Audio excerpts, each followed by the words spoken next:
Ya, selamat siang menjelang sore. Ya, selamat siang Natalia Aso, Deon Aso, dan Simon Wetapu. Senin ya, 26 Mei 2025. 3 hari lagi adalah hari kenaikan Kristus. Iya. Jadi kita hari ini baru saja selesai belajar mengenai apa? Deon Aso, ya. Bahasa Indonesia. Bahasa Indonesia mengenai apa? Membuat narasi atau karangan cerita. Karangan cerita yang bagaimana narasi itu, Deon?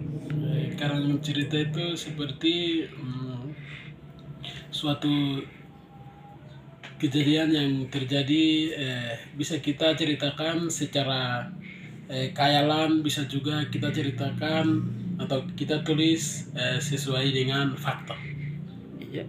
Terus apa lagi? Dan juga ceritanya itu dari awal kejadian sampai akhir. Memiliki urutan kronologis ya. Ya.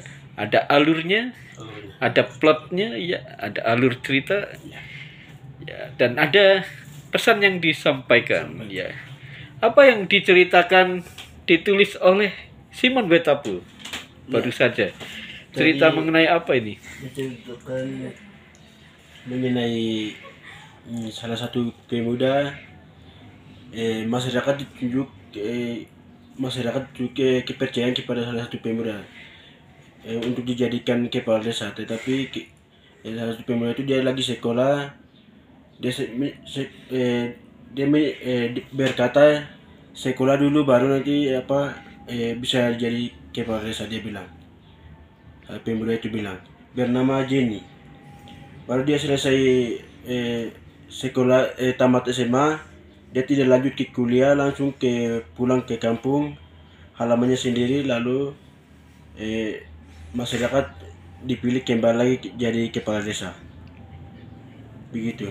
Sekian. Pesannya apa ini?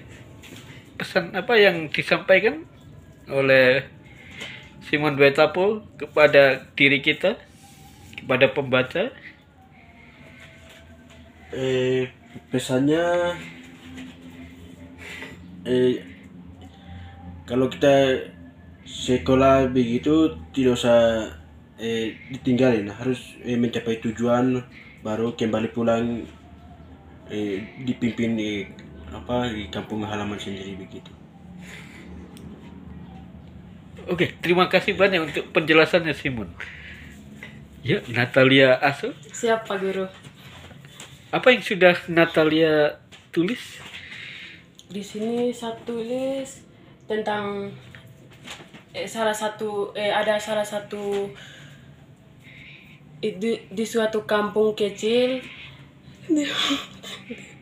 di suatu kampung kecil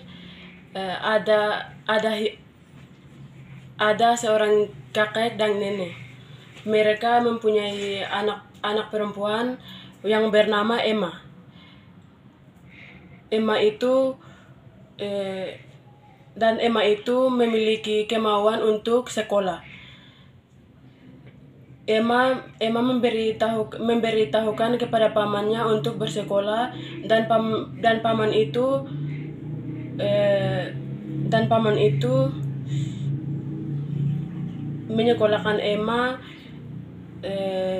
sampai di bangku SD kelas 1. Dan Emma itu salah satu siswa yang paling rajin, sopan. Emma salah satu siswa yang paling rajin dan sopan. Karena itu Emma dipanggil kepala sekolah untuk memberi piala khusus kepada Emma. Itu saja Pak. Dan pesan untuk saya. Ya, pesan untuk penulis sendiri. Iya, Pak. Tentang apa yang ditulisnya. Iya Pak. Dan pesan untuk saya, kita tidak boleh tinggikan diri dan bikin diri kita lebih bisa begitu. Oh ya, terima kasih banyak untuk pesannya Nat Lugu. Yo, Dehon Asu, silakan dijelaskan apa yang baru Dehon tulis Baik, Pak Guru. dalam narasi yang baru saja kita latih. Singkat dan padat serta pesan untuk Dehon sendiri dan pesan untuk semuanya, untuk para pembaca, mungkin orang muda Katolika, SMA, anak-anak SMA, remaja atau yang lain. Baik, Pak Guru. Ya, Baik, saya membuat cerita itu tentang seorang bapak yang bernama Albert, dan dia mempunyai istri dan anak laki-laki dan perempuan. Mereka hidup di salah satu kampung, dan mereka itu keluarga yang sangat baik dan menjadi teladan untuk sekitaran kampung. Mereka sering membantu makanan yang tidak punya makanan, dan juga saling membantu di sekitaran kampung tersebut. Dan dari situ ayah menjadi bencana yang lumayan parah, yaitu ayah mereka menjadi kecelakaan, mengakibatkan tulang rusuknya patah dan luka-luka di sekitar tubuhnya. Setelah itu, setelah kecelakaan, mereka membawa ayah itu ke rumah sakit. Kata dokter kepada mereka, ayah ini harus ditangani dengan cepat. Kalau lambat, bisa menjadi pendarahan dalam tubuh, mengakibatkan jantungnya semua pendarahan, dan bisa nafasnya tidak ini lagi, nafasnya berhenti. Oleh karena itu, istrinya karena tidak ada uang, dia pergi pinjam ke keluarga dekat dan orang-orang yang dia kenal. Tetapi mereka semua tidak dikasih pinjam kepada istrinya. Oleh karena itu ayah mereka meninggal. Setelah meninggal, bawa pulang ke rumah dan mereka menangis. Menangis keluarga-keluarga yang sebelumnya istrinya pinjam uang kepada mereka itu, mereka beli babi yang harga mahal-mahal dan bawa sumbangan ke tempat duka. Setelah itu istrinya berpikir, seandainya babi-babi yang dorang beli dengan uang yang seharga puluhan juta ini, jika bantu ke saya punya suami, pasti dia sembuh.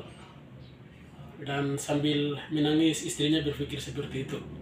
Dan cerita ini membuat pesan kepada pembaca, kepada kita semua, kepada orang muda, terlebih khusus kita di Papua Pegunungan dan juga di Wamena. Kita biasanya kalau orang sakit kita biarkan begitu saja. Setelah meninggal baru kita bisa korban, seperti beli babi yang mahal-mahal. Oleh karena itu orang mati baru kita beli babi yang harga mahal-mahal itu tidak terlalu penting.